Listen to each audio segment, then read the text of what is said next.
Ladies and gentlemen, boys and girls, friends and enemies, welcome to Rebalancing Johto Pokemon, the series where we go through and we create niches for old Pokemon left by the wayside by Game Freak due to 24 years of power creep. If you don't know what power creep is, it's when new utilities and abilities are introduced that make old ones more irrelevant, right? Anyway, the point of the series is to rebalance these older Pokemon to give them a niche in the current singles competitive metagame. In order to do that, there are a number of assumptions that we have to make. If you already know these assumptions we go through when we rebalance, you can go to this time right here, but otherwise stick around because this information is going to be important when it comes to how we balance these Pokemon.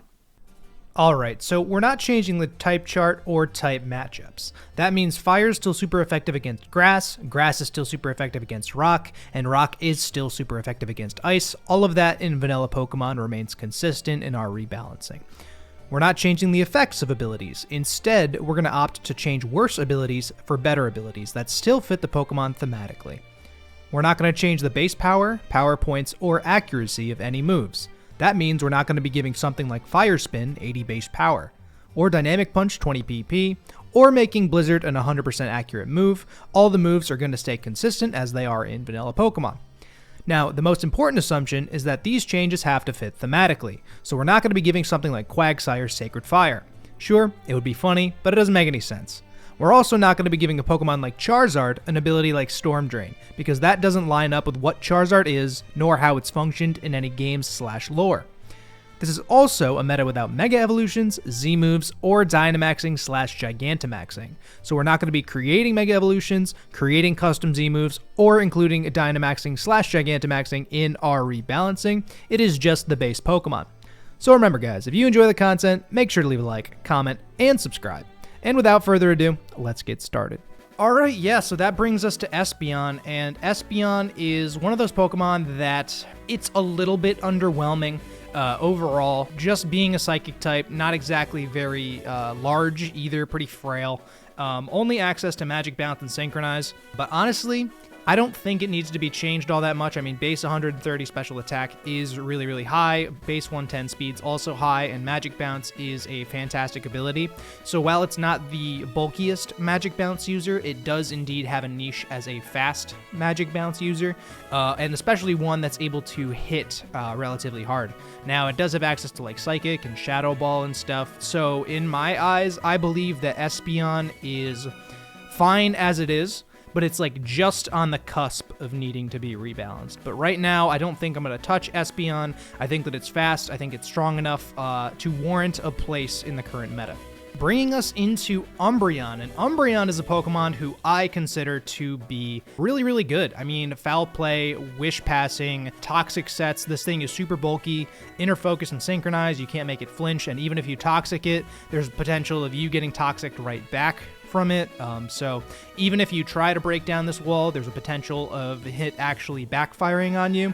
If you try to set up on it with like a physical threat, you know, it has access to Foul Play as well, so it's able to actually do a fairly decent amount of damage, even though it's only coming off of 65 base attack. This is notably the bulkiest of the evolutions, excluding maybe Sylveon, but in general, I consider Umbreon to be the fattest of the evolutions, and over the course of, you know, a few years, basically, it's been getting better and better for Pokemon to be larger and be able to stick around during the course of a match. Dark typing isn't so fantastic, but Umbreon, to me, provides enough of a unique niche and is a good enough Pokemon that we actually will not need to touch Umbreon. I think it's actually perfectly fine as it is, and it's totally able to function on a competitive team in this current generation. All right, and next up we have Slowking. Now, rags to riches Slowking. This is the best Slowking has ever been, quite frankly, in Generation 8. Access to Teleport, access to Regenerator, access to Future Sight. Maybe you're even doing like an Assault Vest set with Regenerator. Slowking previously, it was outclassed by Pokemon like Slowbro, like Starmie, but now has found an entirely separate niche all of its own in the upper tiers. And honestly, Slowking is really impressive. It's one of the few cases where a Pokemon who wasn't necessarily as good only received a change to a singular move, being Teleport, giving it pivoting, as well as in conjunction with Regenerator, actually makes Slowking super duper solid as a good special defensive Pokemon. You could even run, obviously there's Galarian Slowking with the Future Sight Assault Vest sets, and Galarian Slowking's also pretty much equally as busted as regular Slowking, if not even more busted than Slowking. But me personally, I believe that Slowking is indeed totally fine. As you can see right now in Generation 8, it's UU, which is really, really impressive, honestly, for a Pokemon who's been around as long as Slowking has. So I'm actually not going to be touching Slowking at all. Now, I bet that this is not something you expected. This is Unown. Now, Unown is more of a collectible than it is really a Pokemon, which is rather unfortunate because obviously it is a legendary Pokemon. It has 28 forms, and it's actually kind of ridiculous to me that Unown has received as little love as it has. I mean, it's easily accessible in the Ruins of Alph, and besides that, there's nothing else going for it. I mean, Levitate is totally fine. It's a good ability, but just looking at Unown stats, I mean, its attack and special attack are only 72, and then on top of that, it only gets access to Hidden Power as its only move.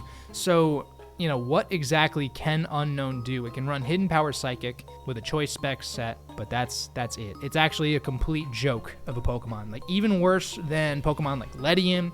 I would argue even worse than like Magikarp. I think that Unown is one of the most in need Pokemon of a rebalancing. And that being said, we're going to be spending a decent amount of time on Unown right now. So there's not really much to talk about as far as what Unown did and, you know, how it's outclassed. If you've been around the competitive scene long enough, you know Unown is just terrible. It's god-awful. Nobody's ever used it on anything but a meme team. And there's actually a few things we can do. When it comes to Unown, there's actually a number of things we're going to be doing to it. So, bear with me, guys. Bear with me. I thought it would be really interesting to give Unown the schooling ability previously exclusive to Wishiwashi. Now, what that does is it basically turns Wishiwashi from the weakest Pokemon of all time to a rather stat beast of a Pokemon by having multiple Wishiwashi come together to form one giant, monstrous Wishiwashi. And I thought that would be really interesting as a concept to apply to Unown as well. Anytime you see Unown in like any sort of media, being like, you know, I think Super Smash Bros. Melee, right? The Unown stream basically comes, there's hundreds of them just kind of whacking on your enemy. In the movie, Unown by itself isn't exactly incredibly powerful, but when they're all together, they are reality altering. So I thought that schooling would be a really, really interesting ability to give Unown and actually make it kind of relevant and viable, and on top of that, make it very unique as far as not only a legendary Pokemon, but as a psychic type Pokemon, right? So, in its schooling form, it retains its HP stat. I wanted to keep that consistent because I believe it is the same as Wishiwashi. I believe that that's kind of how that works.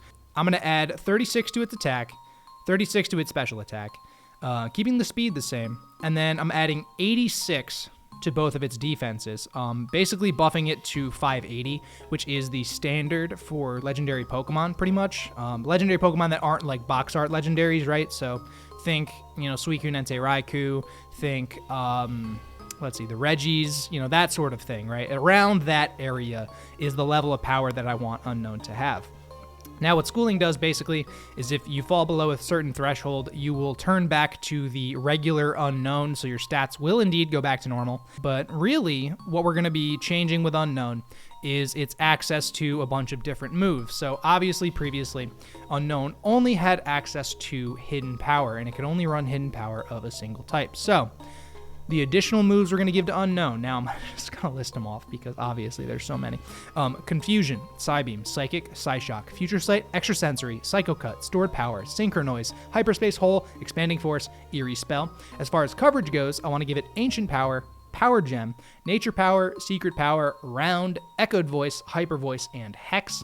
And then setup and support, I want to give it Teleport, Rest, Miracle Eye, Imprison, Psycho Shift, Trick Room, Psychic Terrain, and Sleep Talk.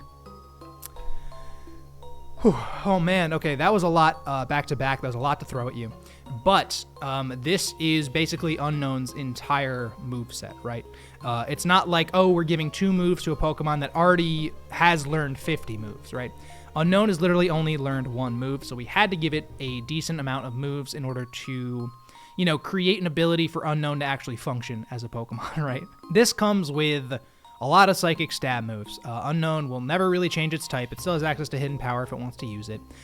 Future Sight. Future Sight is pretty important because obviously, you know, as of Generation 8, it's actually kind of fallen into favor by a lot of people. Future Sight being able to pressure switches, that sort of thing. Hyperspace Hole, obviously the signature move, or a signature move of Hoopa. Hyperspace Hole does indeed go through Protect, gives Unown a decent stab option to use that's not Psychic, that's not Psyshock, that's not, Synchronoise, etc. And then Eerie Spell as well, previously the signature move of Slowking. Speaking of Slowking, we literally just came from Slowking, that's pretty damn cool. Yeah, no, I think that, you know, having access to a bunch of different Psychic type moves like this gives Unown a few different options. If you want to run it, you know, physically, if you want to run it specially, you can choose to do whatever. You can have it in Psychic Terrain, being an expanding force, powerhouse with 108 special attack. You can run obviously Future Sight, have it be kind of a pivot with access to teleport and setup and support here. Unowns are crazy. Unowns can literally do whatever they want when they're in a giant group, so I thought Hex was a decent ghost type coverage move to give it. I also wanted to give obviously access to Trick Room, Rest, and Sleep Talk. So now Unown has the ability to have reliable recovery. Being a schooling Pokemon, you know, Rest actually comes in handy with it. If it happens to dip below a certain amount of HP, it can rest back up, it can Sleep Talk. I think that Unown would be the most useful as a teleport user, as a, Hyperspace Hole, Teleport, Power Gem, Hyper Voice set or Hex set or something along those lines. This by no means makes Unown broken or even really that usable, but I think that all of these changes give Unown actually a semblance of a niche. It is a fairly bulky Pokemon with 48, 134, 134 defense and special defense. And, having access to Rest, having access to Trick Room as well, gives it the ability to, hit relatively hard and fast. Notably, with Eerie Spell, what I wanted to do with Unown was to have it kind of be a supportive Pokemon, a little bit of an annoyance, something that kind of capitalizes on not stalling out the opponent, but just kind of messing with the opponent. You'll notice I didn't give it any sort of status moves. It doesn't have access to Hypnosis. It doesn't have access to, Will-O-Wisp or anything like that. But Hex is indeed just a coverage move, so Unown can muscle past certain, ghost types if a ghost type wants to switch in or that sort of thing. But I think that all in all, this gives Unown a lot of options. And even though it's not as good as some of the other Psychic-type Pokemon in this rebalancing, I do think that, we kind of had to create a Pokemon out of nothing. And I think that the tools that Unown has, and in fact, it actually kind of may even work better in, doubles with Trick Room as a slow, bulky Trick Room setter. Yeah, so that is Unown. I hope you guys like Unown. I hope you guys like this little art thing I did with the Unown schooling form as well. I kind of put a little bit of time into it. Not a ton of time, obviously, but I thought it's, kind of interesting looking, All right, next up is Wobbuffet. And Wobbuffet is a Pokemon who needs no introduction. It's got Shadow Tag. It's got 190 HP. It's got 58 in its defenses. Basically, you hit this thing, it hits you right back, and you do not have a choice. You will take the damage because you are locked in there, and you cannot leave unless you have, I believe, a Shed Shell. Wobbuffet is a kind of a meme of a Pokemon, but obviously it's been banned to Ubers because of the ability Shadow Tag. It's pretty much just a dedicated revenge killer, as well as sort of a support Pokemon with Safeguard and that sort of thing. But basically, Wobbuffet is a Pokemon where you can use it and you can, stop your opponent from entirely sweeping through your team. Wobbuffet lives a hit, it counters, it mirror coats, takes down an opponent, that sort of thing. So Wobbuffet to me is totally fine as it is. It's a Wobbuffet, what can I say? I mean, it does what it does and it does it well. All right, finally, our fifth Psychic type that we're covering. In this video alone, we got Espeon, Slowking, Unown, and Wobbuffet. We have Girafarig. Now, Girafarig is a Pokemon that has a really unique design, but it has nothing really to do. Normal Psychic isn't an incredible typing. We see it on, I believe, maybe only Weirdeer. I believe that actually might be the only other normal psychic. Oh, no, the Indeedis as well. It's an alright typing. You know, it's nothing too crazy. It does give you immunity to ghost type attack, so obviously that offsets a, you know, weakness for the psychic type, but it also gives you a neutrality to fighting type moves. So it's kind of a catch-22. Both of those types are extremely common in the meta. Girafarig is underwhelming as all hell. I mean, look at it. 80 attack, 90 special attack, 85 speed. It's not bulky, it's not fast, and it's not strong. And its abilities suck besides Sap Sipper, and even then, you're not going to be switching, you know, Girafarig into a grass type who's either faster or carries knockoff or U-turn or that sort of thing. Girafarig literally has no semblance of a niche in almost any competitive meta. It's one of the most unfortunate single stage Pokemon that exists out there today in the current meta. So, you know, Girafarig needs a lot of love. And, you know, what I decided to do to Girafarig is, you know, kind of capitalize on what makes it unique as a Pokemon. So, starting right off, right? I wanted to give Girafarig 8 to its HP, 6 to its attack, 4 to its defense, 6 to its special attack, 3 to its SPDF, as well as 2 to its speed. Now, I know what you're thinking. We did not change Girafarig's stats all that much. In fact, we only buffed it by 29 points. But what we did do is we made its stat spread a palindrome, just like its name. If you read 7886699668887, front to back, it's exactly the same. Makes Girafarig a little bit stronger, a little bit faster, a little bit bulkier. That sort of thing. It isn't incredible what we did to Girafarig. Really where the changes come are going to be in the movesets and abilities. So, as far as its abilities go, Inner Focus, not so great. We're giving it Adaptability. Adaptability coming off of a 96 special attack is going to hurt a lot more. Obviously, that gives same type attack bonuses a multiplier of 2 instead of 1.5. So Girafarig's psychic type attacks and normal type attacks will indeed hurt a little bit more than they did previously, which is kind of why I didn't feel the need to insanely buff Girafarig's special attack or attack, because it is being boosted by adaptability. As well as Decidueye's signature ability of Long Reach. Now, what Long Reach does is it's basically like protective pads, I think is what the item is called. And it basically means that Girafarig will not suffer adverse contact effects from hitting a Pokemon. So, like, even if it uses Zen Headbutt, for instance, on a Ferrothorn, it will not take Iron Barb's chip. I believe that's how Long Reach works. To me, this makes sense. It's literally a giraffe. Giraffes, they have the neck, bro. The neck. Girafarig has a big, long neck, so it has a long reach. And I decided to keep Sap Sipper as is, because Sap Sipper by itself is a pretty good ability. The big changes with Girafarig are going to come from its moveset.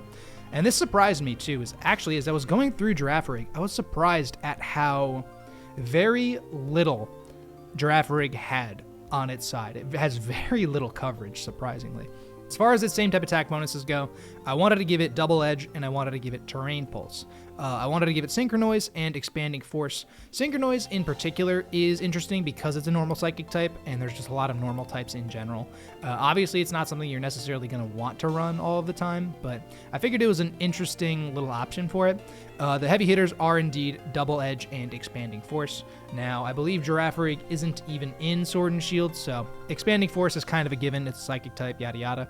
As far as its coverage moves, I wanted to give it Bite, Brutal Swing, Sucker Punch, Feint Attack, Lash Out, Low Kick, the Fangs, Bounce, and High Horsepower. And setup and support, I wanted to give it Swords Dance, Refresh, and Topsy Turvy. So, to recap, Girafarig now has a higher damage physical normal type move in Double Edge. It has access to Priority with Sucker Punch.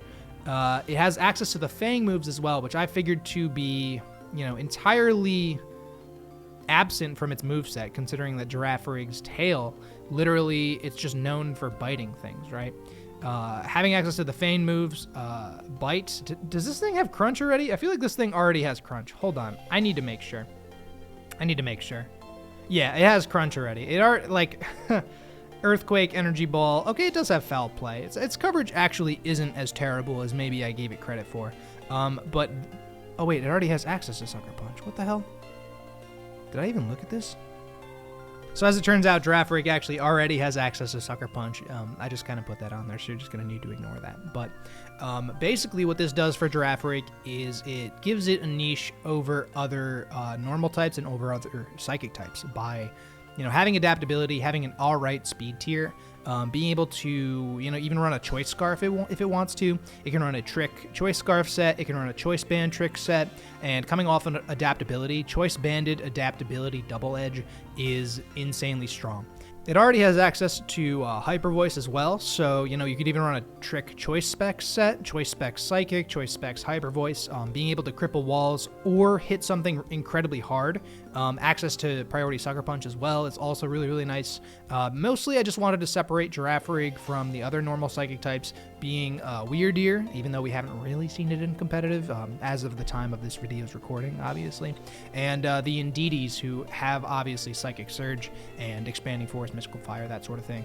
Girafarig has, a few more options as far as its coverage. It already had access to Energy Ball. It already had access to Shadow Ball. This by no means breaks Girafarig, but I wanted to make sure that Girafarig was able to hit hard with its stabs, as well as had a lot more coverage than it did previously. I think that high horsepower is kind of a given for Girafarig as well. But mostly I just wanted Girafarig's rebalance to reflect its status as a palindrome and as a mixed attacker with more powerful stabs as well as a very slightly better speed tier. I mean, 87 might not seem that crazy, but if you're outspeeding base 85s, you're doing an alright job. So next up, we have my boy Forretress, and I think that Forretress is really, really good. Bug Steel, fantastic typing. Access to Volt Switch, access to the newly buffed Rapid Spin, access to literally every single form of Hazard and Stealth Rock, Toxic Spikes, you have pivoting, you have spins, you have both screens. Sturdy means that you're absolutely going to get something off as well. Access to counter, Earthquake, Gyro Ball. I think Forretress is a jack-of-all-trades support Pokemon who is, really defensive, obviously. The 140 base defense is totally awesome. And I feel like Forretress can kind of be fit on almost any team. I think Forretress is really, really good, actually. And those of you who know me, this should not come as a surprise to you. I think Forretress is underrated as far as a Bug Steel type and a support Pokemon. And so I do not feel the need to touch Forretress very much. It's got a respectable attack stat. Notably, it's just going to be a supportive, defensive Pokemon. It also has access to Pain Split as well. So, you can obviously run it as a hazard stacking set. You can run it as a screen set, as a pivot spinner set, that sort of stuff. Forretress has a ton of stuff going on for it. So I don't feel the need to touch this thing. It's already pretty good. Let's move on. So this brings us to Dunsparce. Now, obviously, Dunsparce is a very pitiful Pokemon. Normal type.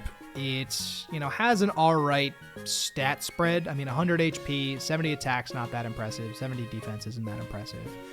Base 415 is really, really sad.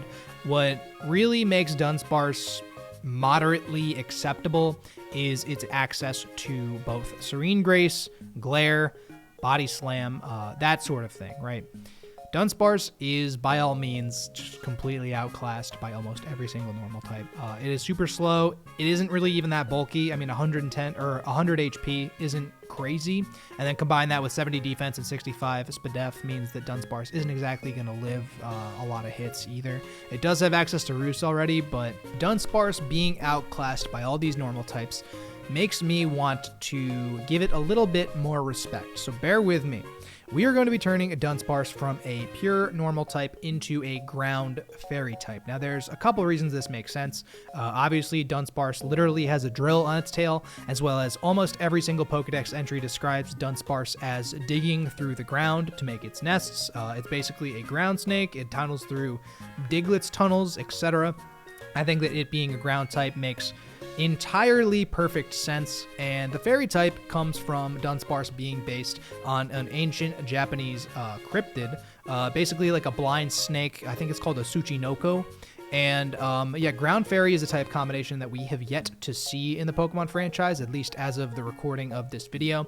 And I think it makes Dunsparce very unique as a Pokemon. Ground fairy, obviously a much better type than normal type. You get a few different weaknesses. You get the water weakness, you get the grass weakness, and you get the steel weakness, but Ground Fairy is much better defensively. Obviously, you have immunity to electricity, you have an immunity to dragons, and then Fairy just being a good defensive type in general definitely helps as well. You also have a resistance to rock type attacks and fighting type attacks, and bug type attacks and dark type attacks. This is a pretty good typing, honestly, now that I really think about it. But yeah, so in addition to the type that we're going to be giving Dunsparce, I also wanted to give Dunsparce 10 more into its HP, as well as 15 more into its attack. I didn't feel right changing its speed or really defensive profile very much. I figured just a little bit of HP and a little bit of attack is really all that would be necessary. It already has access to reliable recovery in Roost, and I figured that combined with Serene Grace, which is a notable, very overpowered ability,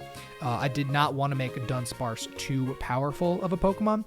If I were to buff its defenses anymore, I feel like it would kind of run into the Clefable scenario of, how the heck do I kill this thing? Even though obviously it doesn't have access to Unaware, Serene Grace is indeed a very powerful ability.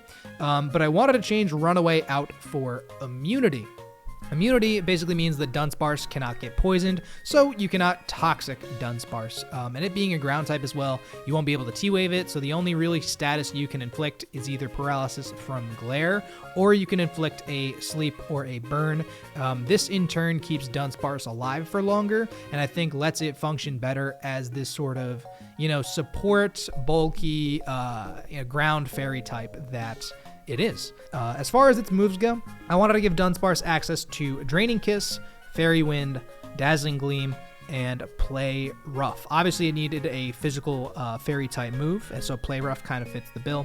As well as coverage move, I'm going to give it Horn Drill. Now, doesn't exactly do much for Dunsparce, considering that these one-hit KO moves are indeed banned in almost every single metagame in Pokemon, singles and doubles. But I figured it just kind of makes sense. Obviously, Dunsparce literally has a kind of drill for a tail, so, there it is, Horn Drill. Why not? There you go. All this combined means that Dunsparce is a bulky ground fairy type that has access to Glare, has access to Body Slam, Play Rough, Toxic, Roost. It just kind of serves to get in the way of the opponent. It also gets Coil, so you could even run Dunsparce as a setup sweeper. And especially if you're not able to be Toxic, you can run a Immunity Coil set with Earthquake and Play Rough, as well as Roost. Then all of a sudden, you're kind of in the money there. I think that that's actually a really interesting set. I wanted to give Dunsparce a very unique niche. Ground Fairy is a super cool typing, and the ability to not be poisoned or, actually just kind of functioning still as a Serene Grace support Pokemon, being able to paralysis stuff, being able to sleep stuff. I think that actually goes a long way for Dunsparce to turn it from a very forgettable, terrible, normal type into something that is unique and can function as either a support Pokemon, a setup sweeper, or, just kind of however you want to make Dunsparce. It can be an all-out attacker, it can be an Assault Vest user, it can even be even a Choice Bander if you really want. Choice Band Serene Grace. But coming off a base 85 attack isn't exactly terrible. All of this being considered, I think that Dunsparce is now an actual functional Pokemon, and that is what we're going to be doing for it in this rebalance. Steelix, another steel type who, look at that blue defense stat. I believe Steelix to be pretty good. I mean, it already has access to Dragon Dance. Base 85 attack isn't insane, but Steel Ground is a really incredible typing, especially with access to Sturdy. Steelix's moveset is really, really nice as well. Obviously, it can run rocks, it can run a Heavy Slam set. Iron D Body Press is totally a real set as well. I mean, coming off a base 200 defense, that is absolutely going to hurt. Sheer Force, obviously an incredible ability as well. Rockhead, also pretty good. Steelix is one of those Pokemon that, not having its Mega definitely hurts it a little bit, but I think that Steelix in general is still very impressive of a Pokemon and totally able to function on a team in the current singles metagame. I think it's just strong enough and obviously really physically bulky, as well as having a good type, good abilities, that sort of thing. So we are not going to be touching Steelix either. Next up, we have another fairy type in Granbull. Now, Granbull, on paper, looks really, really good. I mean, 90 HP, 120 attack, access to Intimidate, as well as a mono fairy typing, combined with all the support moves it gets in Heal Bell, T-Wave. It already has access to Play Rough. Granbull is, all things considered, pretty alright, but it is highly, highly underrated and overlooked for a number of different reasons. There are a ton of fairy types that do what Granbull does, but better. Most notably, Granbull is one of the very few physically attacking fairy types, along with like Grimmsnarl and Tapu Koko and Tapu Bulu, even though Koko and Bulu really don't have access to Play Rough, so they can't even use physical fairy stab, but I digress. Granbull is a Pokemon that I feel only needs a couple of different tweaks in order to make it actually function as it's intended. So, for starters, I'm going to be giving Granbull 10 points into its SPDEF stat. Now, this makes Granbull have a 90, 75, 70 bulk spread, which isn't exactly crazy. It can eat like Scalds better, it can eat Giga Drains better, that sort of thing. Really, the big killer here is the speed stat, being only 45. I decided to bump it up to 60. 60 is much, much more respectable. It is still along the lines of being a slower Pokemon, but being able to outspeed Pokemon in the 45 to 60 range definitely helps Granbull. The big things that come in are going to be in the moveset as well as its abilities. So I changed out Rattled for Wimp Out. Now, Wimp Out previously was a signature ability of Wimpod, and basically what Wimp Out does is if this Pokemon falls underneath half health, it will indeed switch out. So it kind of functions as a pseudo pivot. I think that this makes sense for Granbull, as Granbull is in the Pokédex is stated to be a very tough looking Pokemon, but at the first sign of like conflict, it basically turns tail and runs away. I thought that Wimp Out's a really fun ability to give Granbull, who previously had no access to any sort of pivoting, and also fits Granbull very thematically. Really where Granbull is going to shine is in the moves we're going to give it. So, as far as moves go for Granbull, I wanted to give Granbull access to a more reliable fairy type stab in Spirit Break. Basically, previously the signature move of Grimmsnarl, Spirit Break's 100% accurate. Play Rough is only 90% accurate. Even though it's 90 base power, I figured having access to an 100% accurate move would definitely benefit Granbull. As far as coverage goes, I wanted to give it False Surrender, and I wanted to give it First Impression. Now, First Impression to me makes sense because obviously, as I stated, Granbull appears really intimidating as its first impression, but then as soon as it actually comes into conflict, it will turn tail, it will run away. So, First Impression gives Granbull a form of priority, lets it hit dark types, lets it hit psychic types, lets it hit grass types, as well as just having, coming off an 120 base attack stat is nothing to really scoff at. The big things here are Slack Off and Parting Shot in the setup and support. So, Parting Shot obviously makes Granbull a insanely good pivot. I mean, Intimidate, Parting Shot, it kind of has the Incineroar principle. That's mostly what I wanted to do with Granbull. I was kind of basing Granbull's rebalance off of the Fire Dark type Incineroar, also being base 60 speed, also having access to Intimidate, but not having access to a move like Slack Off. Granbull doesn't have access to something like Knock Off. It doesn't have a powerful Flare Blitz. I mean, Fairy offensively as a physical Fairy type isn't incredible. I mean, it is stab, but it's not hitting a ton of things super effectively. As well as only being base 60 speed still means that Granbull will be worn down over the course of a match. You may want to run a Parting Shot Intimidate set, or you might want to run a, like a Wimp Out set with like Heal Bell, T-Wave, Slack Off, that sort of thing. It means you're accessing Wimp Out more than once per battle with Slack Off, and definitely makes Granbull a lot better. It's kind of the reason I didn't feel the need to buff Granbull's stats all that much, because access to a reliable recovery and access to Intimidate, as well as some form of pivoting in Parting Shot, it definitely made Granbull pretty strong as a physically supportive Fairy type Pokemon.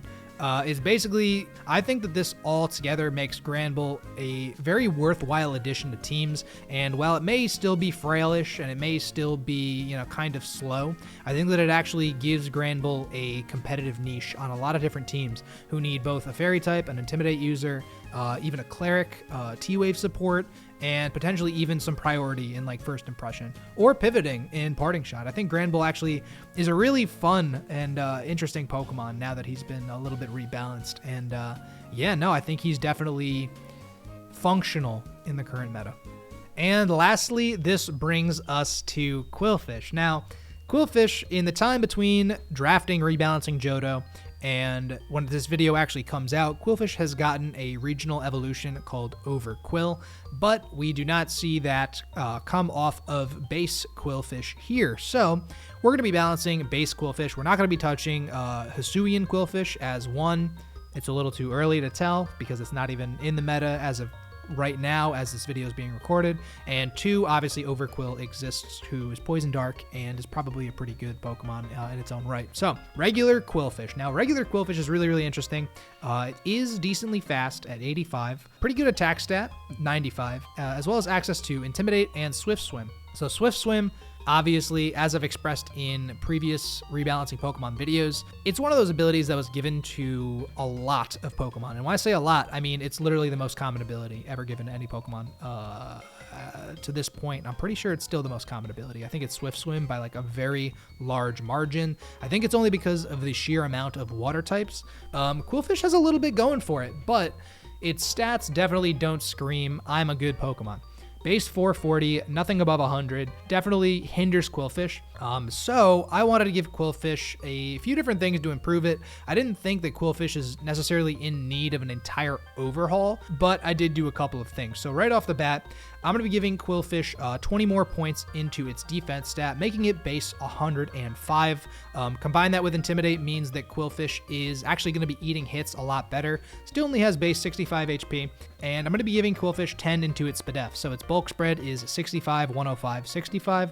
Obviously, it's still taking a lot of damage from special hits, but now it can take hits on the physical side a lot better, especially in conjunction with Intimidate. For as far as its abilities go, Poison Point, I wanted to keep there, but Swift Swim, I figured it's, one of those cases where it works, but it's not exactly thematic for Qwilfish, right? I mean, he's moderately fast, but I want to get rid of Swift Swim for Iron Barbs. Now, Iron Barbs is obviously the previous ability of Ferrothorn, and just look at Qwilfish. Just look at him. Basically, anytime a Pokemon comes in contact with Qwilfish, it will be taking essentially Rocky Helmet chip. That makes Qwilfish a much better defensive Pokemon. I mean, base 105 defense isn't exactly incredible, but you are able to switch into like a fighting type attack pretty freely and not only get maybe a Rocky Helm damage, but also you can get Iron Barbs damage. And I think that Water Poison is actually a very good defensive typing.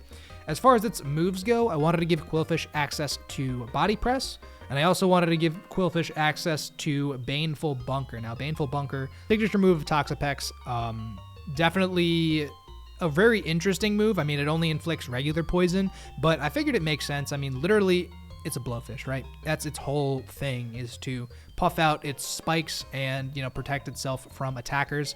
And in the process, it will poison them. Combine that with, either Intimidate or Iron Barbs, maybe even like you can run it as a more defensive Pokemon with a Black Sludge and Intimidate, or Black Sludge and Iron Barbs with Baneful Bunker.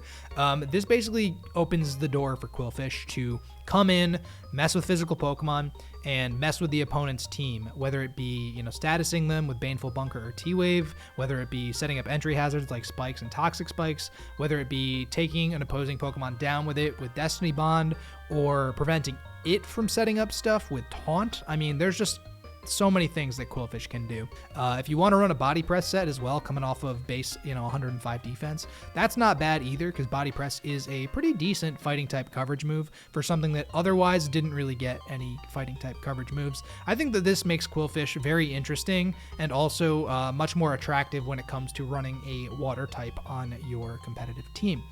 So that being said, that was Rebalancing Johto. Let me know what you guys think of Adaptability Girafarig. Let me know what you think of Schooling Unknown. I know, Schooling Unknown's crazy. The Ground Fairy Dunsparce, the Wimp Out Granbull, as well as this new Iron Barbs Qwilfish. I think we did a pretty good job. Some of these are some of my favorite Pokemon that I've rebalanced. I'm really proud of how I did, specifically Granbull and specifically Unown. Definitely took me a little bit of time. So let me know your thoughts in the comments. Keep in mind, guys, it is all for fun. Let me know how you guys would rebalance these Pokemon. We'll have a little discussion. We'll have a chat. Anyway, I'm going to get out of here. Thank you all for watching. And of course, till next time.